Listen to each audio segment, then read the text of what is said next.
Welcome to Shahi effect. പരിപ്പാക്കി കയറ്റുമതി ചെയ്യുന്ന ഒരു ജോലി മാത്രമായി സർക്കാരിന്റെ കശുവണ്ടി ഫാക്ടറികൾ ചുരുങ്ങി. കശുവണ്ടി മേഖലയിലെ തൊഴിലാളികൾ നിത്യ പട്ടിണിയിലേക്ക് മാറി. PF ആനുകൂല്യങ്ങൾ, പ്രോവിഡന്റ് ഫണ്ട് ആനുകൂല്യം ലഭിക്കണമെങ്കിൽ കുറഞ്ഞത് 180 ദിവസമെങ്കിലും ജോലി ഉണ്ടാകണം. 180 ദിവസം ജോലി പോലും ലഭിക്കുന്നില്ല. അവർക്ക് പെൻഷൻ ആനുകൂല്യം പോലും കിട്ടാത്ത സാഹചര്യം. മത്സ്യത്തൊഴിലാളികൾ ദുരിതത്തിലായി, കശുവണ്ടി തൊഴിലാളികൾ ദുരിതത്തിലായി. കേരളത്തിന്റെ സുവർണ നാരി എന്ന് വിളിച്ചിരുന്ന കയർ മേഖല അതീവ ഗുരുതരമായ പ്രതിസന്ധിയിലായി. കേരളമല്ലാതെ ഇന്ത്യയിലെ മറ്റേത് സംസ്ഥാനത്തിനാണ് ചകിരി ഉണ്ടാക്കാൻ കഴിയുക? കേരം തിങ്ങുന്ന ഈ കേരള നാടിന് മാത്രം ഉണ്ടാക്കാൻ കഴിയുന്ന നമ്മുടെ കുത്തകയായ ഉൽപ്പന്നമാണ് നാളികേരവും ചകിരിയുമൊക്കെ. ആ ചകിരിയിൽ നിന്ന് ഉൽപ്പാദിപ്പിക്കുന്ന പ്രകൃതിക്കിണങ്ങുന്ന ഉൽപ്പന്നങ്ങൾ ഉണ്ടാക്കുവാൻ ആ മേഖലയിൽ ഈ ഭരിക്കുന്നവർക്ക് കഴിയുന്നില്ല. സഖാവ് ഡോക്ടർ തോമസ് ഐസക്കിന് ചകിരിയിൽ അഥവാ കയറിൽ ഡോക്ടറേറ്റ് ഉള്ളതുകൊണ്ട് മാത്രം കാര്യമില്ല. അതിന് സാധാരണക്കാരന് പ്രയോജനം ചെയ്യുന്ന തരത്തിൽ എങ്ങനെ ഉപയോഗിക്കാമെന്ന് ചിന്തിക്കുകയും ആ പദ്ധതികൾ നടപ്പിലാക്കുകയും ചെയ്യുമ്പോൾ മാത്രമാണ് താങ്കളുടെ വിദ്യാഭ്യാസത്തിന് അർത്ഥമുണ്ടാവുന്നത്. അല്ലെങ്കിൽ ആ വിദ്യാഭ്യാസം കൊണ്ട് ആർക്കും ഒരു പ്രയോജനമില്ല. ചകിരി അഥവാ കയർ മേഖല തകരാറിലായി. കൈത്തറി മേഖല, തിരുവനന്തപുരത്ത് ബാലരാമപുരം ഉൾപ്പെടെയുള്ള മേഖലകൾ ഒരു സുപ്രഭാതത്തിൽ കൈത്തറി കൊണ്ട് ജീവിച്ചിരുന്ന ആളുകളാണ് ഒരു കാലഘട്ടത്തിൽ. ഇന്നിപ്പോൾ ആ മേഖല തകരാറിലായി. പരമ്പരാഗത വ്യവസായങ്ങളൊക്കെ നമ്മുടെ രാജ്യത്ത് എത്രയോ വിദേശ സഞ്ചാരികൾ എത്തുന്നുണ്ട്. ആ എത്തുന്ന വിദേശ സഞ്ചാരികൾ തിരികെ പോകുമ്പോൾ അവരുടെ യാത്രയിലെ ഓർമ്മയ്ക്കായി കൊണ്ടുപോകാൻ ഒരു കരകൗശല ഉൽപ്പന്നം കൂടി വാങ്ങിക്കൊണ്ടുപോകും. നമ്മുടെ സംസ്ഥാനത്ത് എത്രയോ ആളുകളുടെ ഉപജീവന മാർഗമാണത്. ആ കരകൗശല മേഖലയെ തകർത്തു. കശുവണ്ടി, കയർ, കൈത്തറി, കരകൗശലം, മത്സ്യബന്ധനം തുടങ്ങി അസംഘടിത മേഖലയിലെ പരമ്പരാഗത തൊഴിലാളികളൊക്കെ തന്നെ സമരരംഗത്തിറങ്ങുവാൻ നിർബന്ധിതരായിരിക്കുന്നു.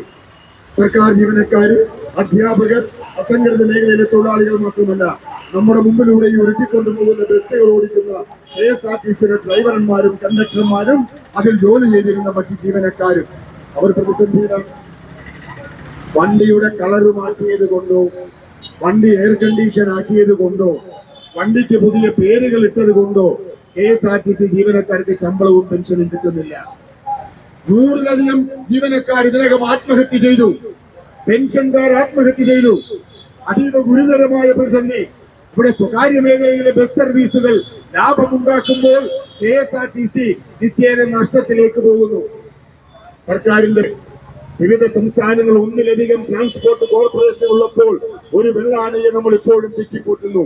തൊഴിലാളികൾക്ക് അർഹമായ ആനുകൂല്യങ്ങൾ പോലും നൽകാതെ 12 മണിക്കൂറിലധികം ജോലി ചെയ്യുവാൻ അവർ നിർബന്ധിതരാകുന്നു. KSRTC അതുപോലെ തന്നെ മറ്റു പൊതുമേഖലാ സ്ഥാപനങ്ങൾ, സാധാരണക്കാരന്റെ രക്തവും വിയർപ്പും കൊണ്ടുണ്ടാക്കിയ പൊതുമേഖലാ സ്ഥാപനങ്ങൾ അതൊന്നൊന്നായി നിത്യേന കടത്തിലേക്ക് കൂട്ടുകൂട്ടുന്നു. അതിന് വൈവിധ്യമുള്ള ഉൽപ്പന്നങ്ങൾ ഉൽപ്പാദിപ്പിക്കുവാൻ കഴിയുന്നില്ല. ആധുനികവൽക്കരണം നടത്തുവാൻ കഴിയുന്നില്ല. അതിനൊന്നും സമ്പത്ത് കണ്ടെത്തുവാൻ പോലും കഴിയുന്നില്ല. അതീവ ഗുരുതരമായ കടക്കണിയിലേക്ക് ഈ സംസ്ഥാനം ചെന്ന് പതിച്ചിരിക്കുന്നു.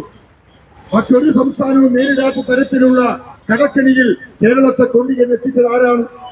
വെറും 55,000 കോടി മാത്രമായിരുന്നു സഖാവ് പിണറായി വിജയൻ അധികാരമേൽക്കുമ്പോൾ കേരളത്തിന്റെ പൊതുക്കടമെങ്കിൽ.